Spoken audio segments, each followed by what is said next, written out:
good morning, everyone. And I'd just like to begin by thanking Sabir Saab for his invitation, and the Iqbal Academy as well, and Dr. Rasmussen. I'm sorry if I'm mispronouncing your name. No, it's fine. I've already realized how difficult Danish is as a language. So thank you very much for inviting me.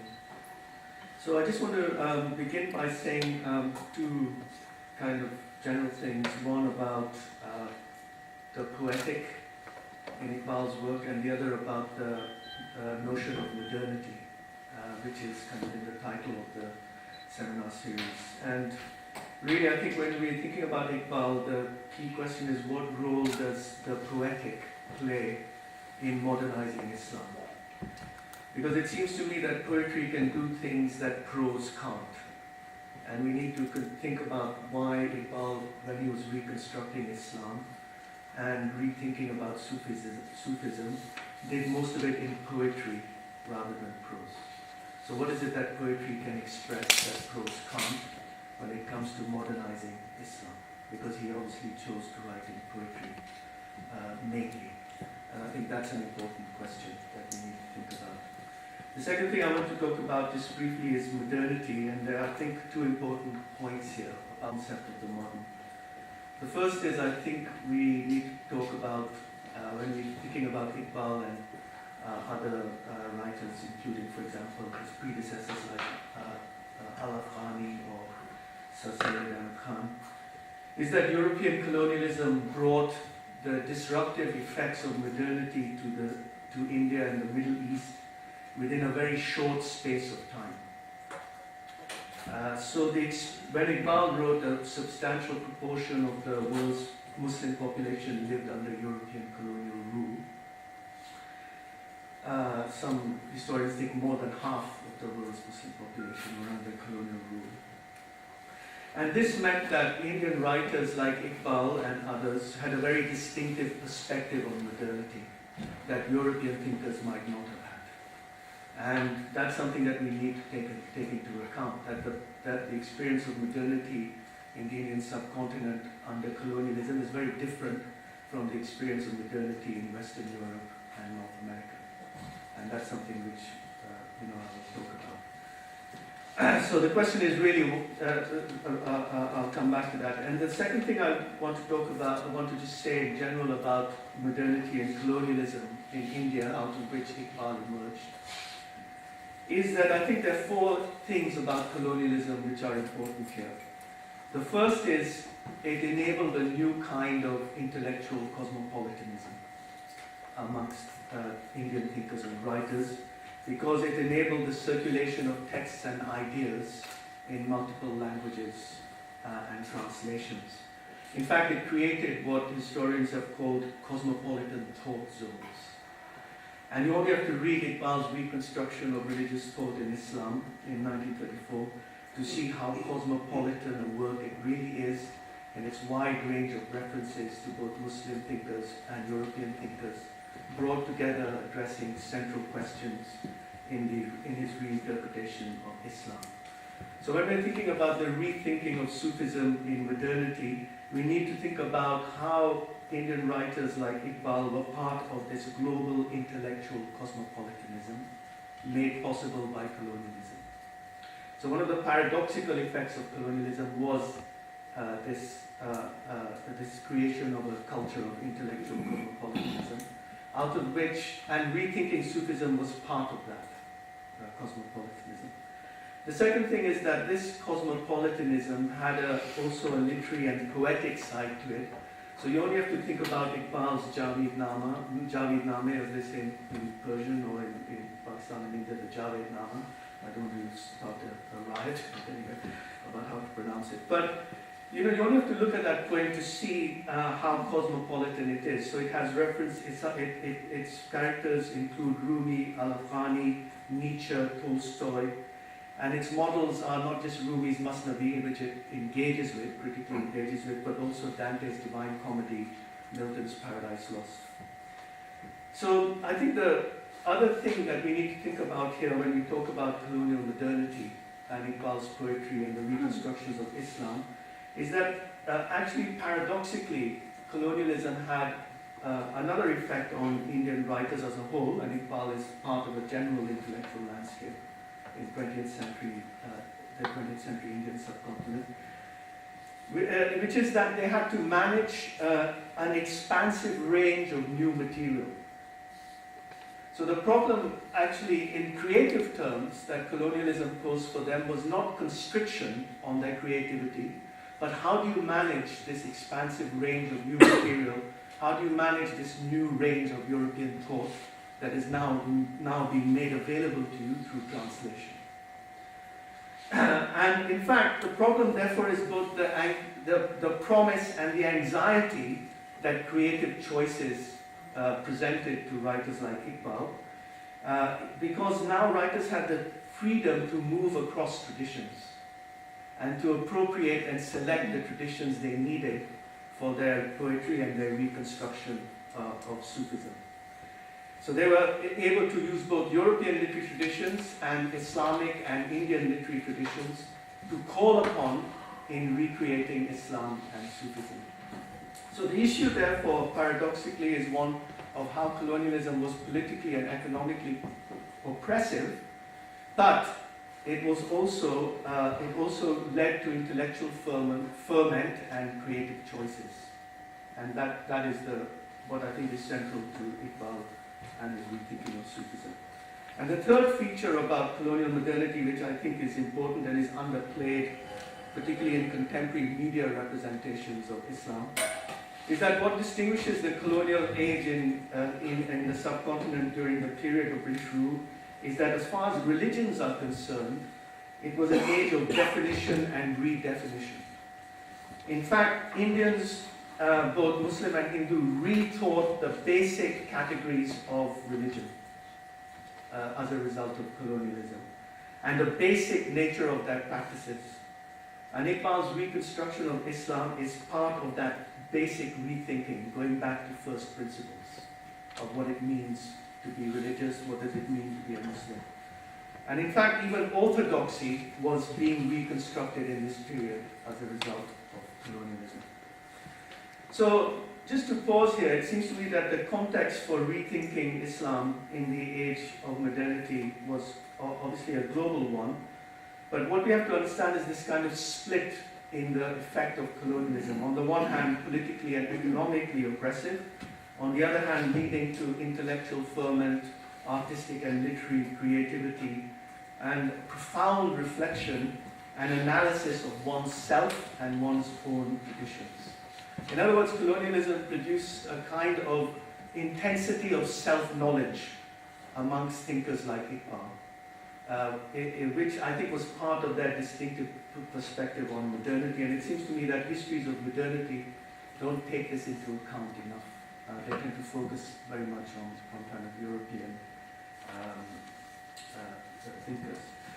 So that leads me to my fifth point, which is that I think using one of the key words that Iqbal uses in his work, the reconstruction of religious thought, reconstruction implies rebuilding and renewing using a mixture of pre-existing and new materials. That's what the word, that's the connotations that reconstruction has. You use pre-existing materials as well as new materials to rebuild something. And Iqbal, in the reconstruction of religious thought, talks about balancing reform and revision, balancing innovation with conservatism.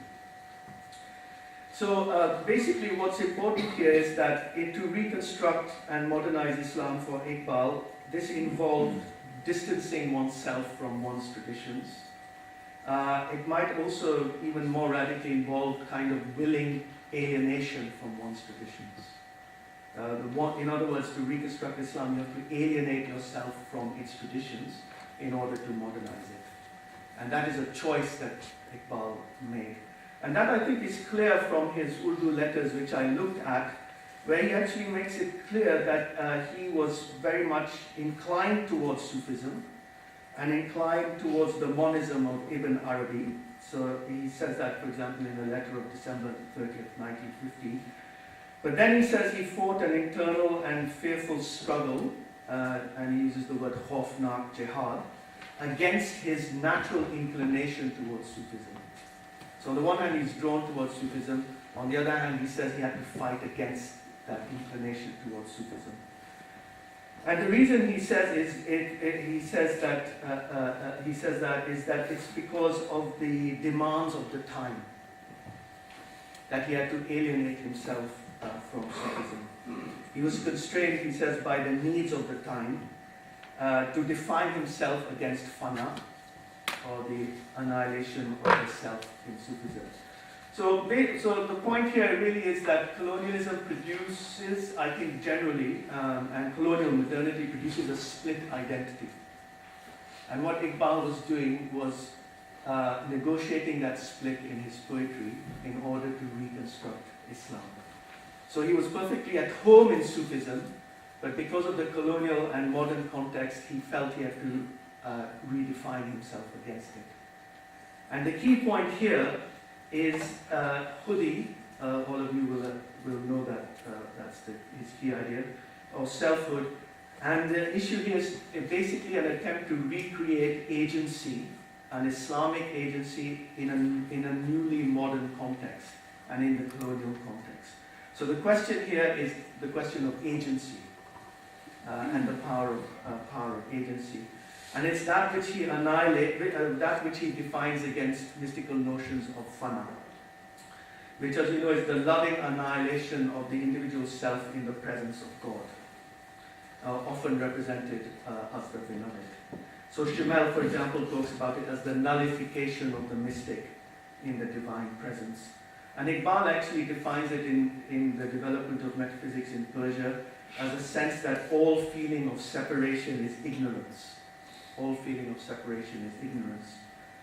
And all otherness is mere appearance. So Iqbal clearly understood the depth of the notion of fana, or mystical union. And in fact, one of Iqbal's tutors in Cambridge was the neo-Hegelian philosopher McTaggart, John McTaggart, Ellis McTaggart. That's a great kind of long English name to get yourself around. And he also defined mysticism, I think, very well. He said mysticism is the affirmation of a unity in the universe greater than that which is usually acknowledged. And then he goes on to say that it is possible to be, more crucially, what is mysticism? It's not just a kind of recognition of unity, a sense of unity in the universe. It's also about the fact that one can be conscious of this unity in a manner which brings the knower into closer and more direct relationship with the known. And that, it seems to me, is the key point, that one can be conscious of this unity in a way which brings the knower into closer relationship with what is known. And in fact, Iqbal, in his Urdu work, Tasawwuf, in 1912, actually argued that what was the characteristic of Sufism is not just the view that the knower and the known are one, but also that grasping God as an object of understanding, in which subject and object remain distinct, was replaced by the loving fusion of the human subject with God. So what is it that Iqbal what is it about the context Iqbal was working in which kind of meant that he wanted to redefine Sufism and Khudi against Sufism? Well, in his view, and I'm not saying I agree with him, in Tariq-e-Tasawwuf, he says that the impact of Sufism on the population of Muslim countries from the time of early Islam was was powerful because it was both popular practice and elite philosophy. So it operated in two registers. It operated at the level of folk practice, popular beliefs, as well as elite esoteric philosophies. And for him, it was that dual high culture of Sufism as well as the popular culture of Sufism which which led to what he thought of as otherworldly attitudes. In other words, which he argued undermined the capacity to act in the world. In other words, it led, he believed, to an attitude of passivity, and it undermined the ability to act effectively in the world. And it's interesting that in that Urdu work, he actually associates the prevalence of mysticism in a culture's history with its decline. So the point is that for him, Islam in part declined because of the overwhelming influence of mysticism in its culture. And he actually argues that that's also the case in Hinduism and the late Roman world. So he sees it as a global phenomenon, which is that cultures which focus too much on mysticism begin to decline. And it's interesting to note here, I think we need to broaden out Iqbal, that as far as he was concerned, his notion of khudi or selfhood was applicable to other religions as well, including Hinduism. So in a section of his poem, Asrar-e-Khudi, is devoted to arguing that actually khudi should also be the organizing principle of the Hindu community in India. So the point being that sometimes Iqbal's work slipped from Islam, the place of Islam in the modern world, to the place of religion in the modern world as a whole. And I think that's an important point. Of course, he was focused mainly on Islam, but actually he himself sometimes slipped into the question of what is the place of religion as a whole in the modern world. And Islam for him is a kind of test case of the place of religion in the modern world, particularly in relation to its secularizing imperatives.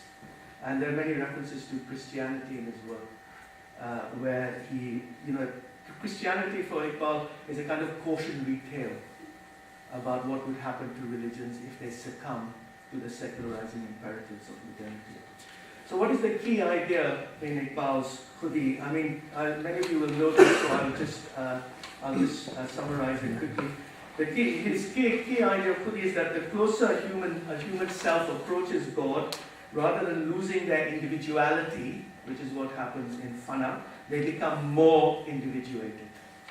So as he says in the Reconstruction of Religious Thought, he says the end of the ego's quest is not emancipation from the limitations of individuality, it is a more precise definition of it. So that is his key idea of khudi, that khudi is about when you approach God, you don't lose yourself, you don't nullify yourself, you actually achieve a more precise definition of your individual selfhood.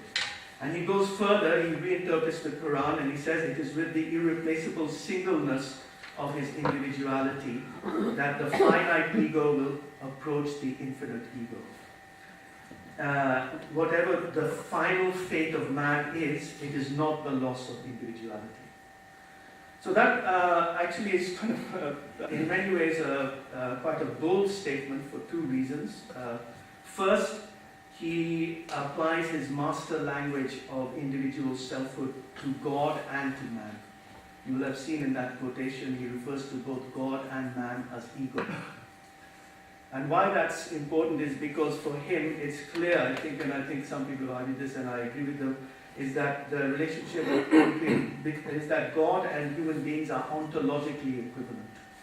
What separates them is degrees of individuality. The difference between God and man is a difference of degrees, not a difference in kind. They are actually ontologically equivalent. We can come back to the detail of that, but the point is that both God and human individuals are conceived of in the same terms. And that, in a way, is what many people found transgressive about Iqbal's idea of khudi. And indeed, the term khudi has a transgressive charge because it's usually translated as conceit, arrogance, egotism.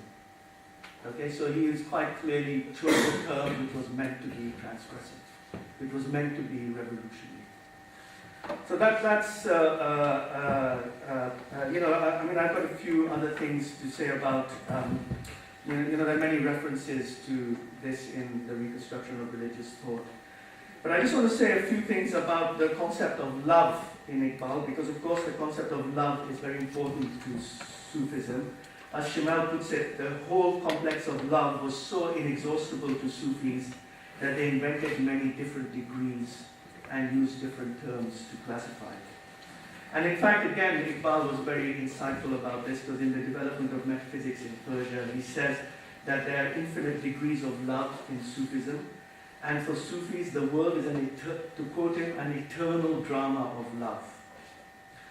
And in essence, Ishq is about the process, Ishq or love is about the process of effacing the mystic lover's attributes within God. And of course, many of you will have read Farid bin Attar's Mantiq-ut-Tayr, or the Conference of the Birds. And the opening section is about the value of love. I'm sure you all know about how important love is for Sufism. But what is interesting about Iqbal is that when he's reworking Sufism in relation to his notion of self, he actually also redefines ishq, or love. And this is what he says, I quote from him about love in a note he wrote for Nicholson's translation of Asrar-e-Khudi. This is what he says about love. He says the ego, in other words, individual selfhood, is fortified by love. And he puts in brackets, ishq. He says the word is used in a wide sense and means the desire to assimilate, to absorb. But then he says, actually, this is his view, love individualizes the lover as well as the beloved. So he's also playing with the Sufi notion of love. He says the effort to realize the most unique individuality individualizes the seeker and implies the individuality of the sought, for nothing else would satisfy the nature of the seeker. So that his point, in other words, is that love actually enforces his idea of khudi, of individuality. Love is actually about individualizing the beloved and the lover. Because assimilating oneself within the beloved and nullifying oneself goes against his redefinition of love. That's how he redefines love. And of course, many of you will have read Asrar-e-Khudi, and there the third section is about how selfhood is strengthened by love, by this individualizing form of love. So, you can see it seems as though Iqbal has rejected a lot of Sufi thought, but actually there is an interplay between continuity with Sufism and discontinuity from Sufism. And that is actually part of the project of reconstructing Islam. Because in other words, Iqbal defined himself against aspects of Sufism and used other aspects of Sufism. And I think that pretty much sums up what modernist Islam is about, which is that it is there's an interplay between continuity with tradition and discontinuity from the past. And that is what the process that modernizing Islam puts into play. This interplay between continuity and discontinuity. So, for example, Iqbal makes it clear in the reconstruction of religious thought that Sufism, as far as he says, revealed fresh regions of the self. So Sufism revealed fresh regions of the self.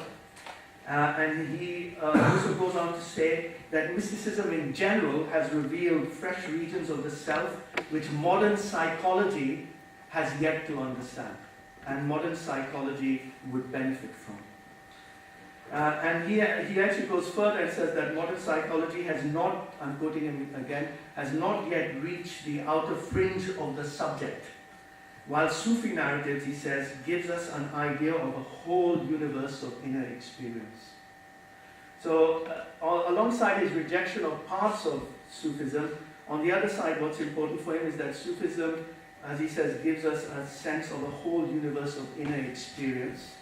And much of Iqbal's poetry is actually about conveying that expansiveness of what we might call interiority, the universe of inner experience, which is important to being a human subject. And much of Iqbal's work is a negotiation between the internal subjectivity of a person.